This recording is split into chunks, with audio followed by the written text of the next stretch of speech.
Well,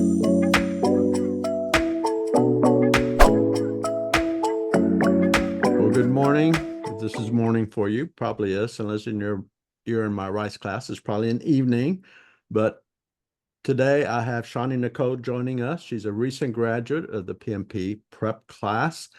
Did really well in the class, great student. She passed on her first attempt and actually passed pretty quickly soon after she completed the class. It was within the 30-day time frame. I have invited her to ask a few questions to share her experience with you. So hi, Shawnee. How are you doing today? I'm doing great, Eddie. Happy to be here. Thank you for having me. All right. So let's start with a few questions that can be helpful to my students, our students. The first is, how should they take advantage of this class, the prep class? What's the best way to take advantage of it to help them on their journey? And as we all know, it's a journey. It's not just the class. The class is just the start of the journey. But how would you advise them to take advantage of this class to prepare them for the exam? Great question. My first response would be to take advantage of having you live. You come with a lot of expertise, a lot of experience, and you understand the way that PMI wants you to think.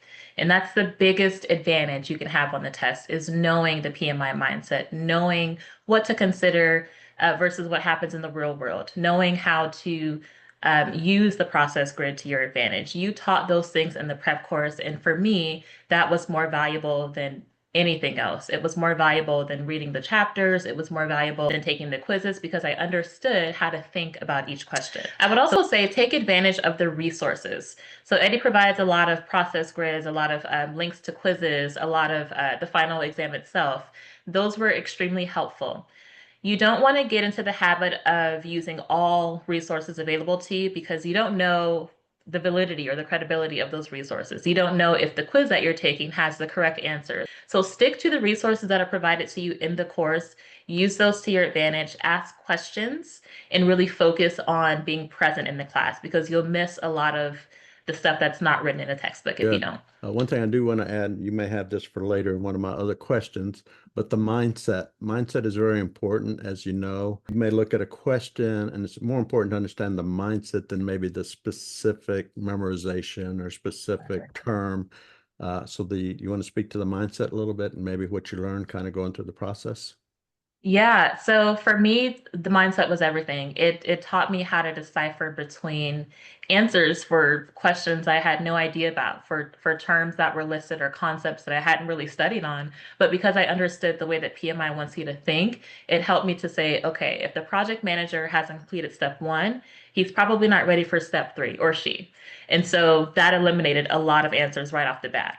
So understanding how important the processes are, understanding the order of operations, understanding how PMI wants you to consider agile versus traditional. The mindset really matters. And if you conquer the mindset, you'll be able to answer any question and at least narrow it down to two different answers. And then you can use the studying and the logic to decipher your way through. But The application process, as you know, sometimes individuals don't pass the application, but sometimes it can be for very minor reasons. yes. So any tips that you have on preparing the application? Because obviously you need to get the application approved before you can even take the exam. I had a very frustrating application process, not because I didn't understand the rules, but because I didn't know what I did wrong. There were little things that I think triggered an audit. Yes, my application was audited and I failed the audit and I didn't understand why. I had to ask friends and ask for advice. If you're entering your experience, don't use bullet points. You cannot simply copy and paste your resume into the application. Right. That will not work. Right. And apparently, using bullet points is kind of indicative that you're doing so. And PMI will probably question that. I would avoid using bullet points, but do clearly list each statement by itself. I led this group, I facilitated this meeting, I met with stakeholders. Also, if you have never held the title of project manager, don't be alarmed. I hadn't either. You don't have to have held the title so much as you've had to prove that you've experienced the responsibilities and the tasks that are required of a project manager. And consider each process group, consider each knowledge area. What did you do to help initiate the project? What did you do to help plan stakeholder engagement, plan communications, plan procurement? What did you do to execute and manage the team? There are plenty of project manager tasks that I'm sure we've all completed. You just have to package it in a way that says, hey, I have not held the title, but I have done and understand the principles, the processes that are required from a certified project manager. If you are audited on your application, don't freak out. The audit process is very simple. It Right. simply asks for references. Mm. It asks you to prove that you graduated from high school or graduated from college, and it asks you to prove that you've taken the course. That's it. It's a very simple process. So as soon as you submit your application, you'll know that you're audited. It won't be a waiting game. If you happen to get audited and you fail the audit, don't resubmit your application under the failed audit profile. Use a whole new email, create a whole new account, and resubmit your application the proper way. Not really a question, but if you can provide an overview of your process to prepare for the exam. So what did you do from the minute you started the class to the time that you actually sat for the exam? What happened in between? So I didn't anticipate taking a prep course, so I didn't know what my study habits would be like. My first thought was to be focused during the prep course. I had 4 Saturdays, 8 hours each Saturday. I needed to lock in on that day. So I removed all distractions. I wasn't on my phone. I really took advantage of the 8 hours in between the week. And I would say do this no later than a day after the course. Go back and look through all of the, I forget what the PDF is called, Eddie, but you provide a document where we go over all the key terms. They're called prompts for keepers. Yes, that was golden for me. So after each class, I went through the prompts for keepers and I make sure I understood each of the terms, each of the concepts. And if it was a unfamiliar process or a process where I had a little bit of trouble, like the earned value management part, I went back and focused my studies on that for that specific week. I wanted to make sure that by the time the next class happened, I understood everything we covered in that initial class or that previous class. So even if you can't keep up with all of the chapter readings, make sure you're keeping up with the prompts for keepers. If you follow that path and you refresh yourself throughout the week, you should be fine by the end of the course.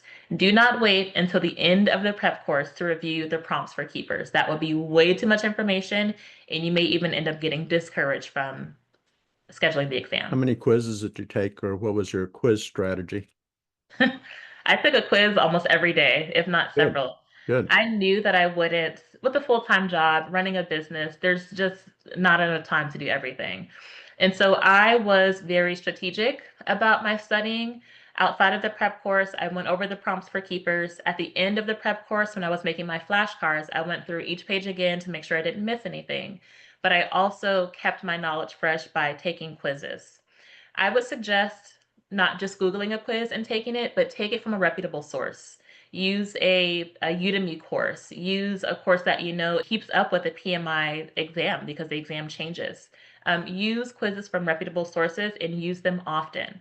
So I had a Udemy course that I purchased. It was like 25 bucks back in July, way before I took Eddie's course in September. And I used that course during Eddie's prep course simply for the quizzes. They had a quiz for each knowledge area. They had a quiz for each process group. And so quizzes really show you where your gaps are in your knowledge areas and also where you're already knowledgeable. For example, I've been an executive in corporate, so I was able to kind of gloss over a lot of the leadership types and the PM power types because I'm familiar with those processes. I needed to focus on earned value management, procurement, things that I hadn't really been exposed to, and I only knew that because I took quizzes for each area. Would you speak about flashcards? How did they help you, or how did you use them to help you? You know, Eddie, when you mentioned flashcards early in the prep course, I thought, oh my gosh, I don't want to use flashcards, but they're so necessary. I just counted my flashcards actually yesterday. I have 196 Hmm. and I used every single one. And that was probably less than I could have because again, All for right, stuff that I sure. already for the leadership types, for example, I didn't create flashcards for those because I felt really Because you confident knew in them. Well, being. you knew them. Yeah, You already knew exactly. them. Yeah. Exactly. But for those concepts that you don't understand, for those terms, for the formulas, for anything that that doesn't come easy to you, create a flashcard for it. If it's a brand new term that you hadn't seen or heard, create a flashcard for it. You need flashcards. This is my proof. I have a whole stack of flashcards, okay? And I use them often. In the week leading up to taking the test, go through these flashcards at least twice all the way through. and pull the ones that don't come natural to you, that don't come easy to you, the ones where you have to kind of stumble when you're defining them. Make your own pile of those and go through those more often than you do the full deck.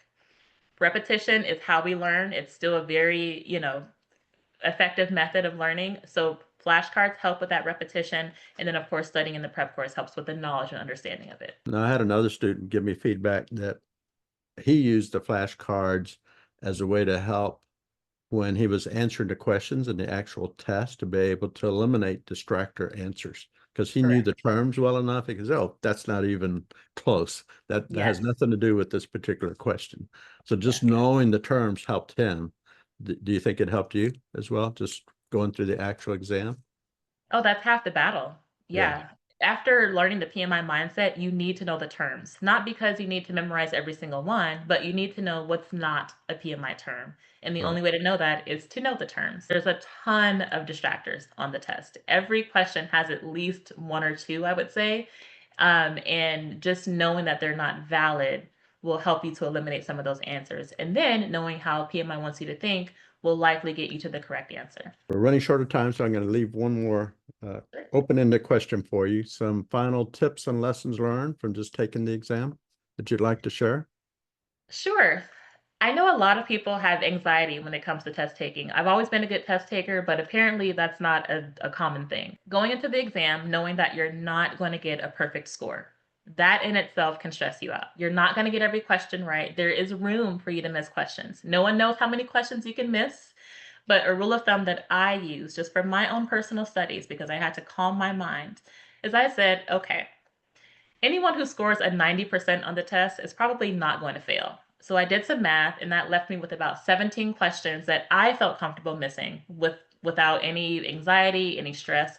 If I didn't know an answer, I said, "All right, that's part of the 17." I chose an answer and I kept moving.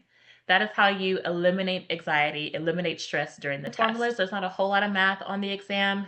Their calculator is provided to you, but I didn't need it. I had two or three math questions and it didn't require me to do any particular math. It just required me to know what formulas meant. So know the purpose of each formula, but don't worry about memorizing each formula. And then last but not least, recognize your weak areas early on. Remember, take your flashcards, pull out the ones you're not familiar with, and then still be okay with not knowing that the day of the exam. Include it in part of your 17 questions that you can miss and move on with life. Don't be nervous and don't take too long after you finish your prep course to schedule the exam. You want to retain that information and be fresh when you take the exam. Very good. Well, thank you, Shawnee. You do have a little tool that you'd like to share with our students. Can you speak about that? Yes.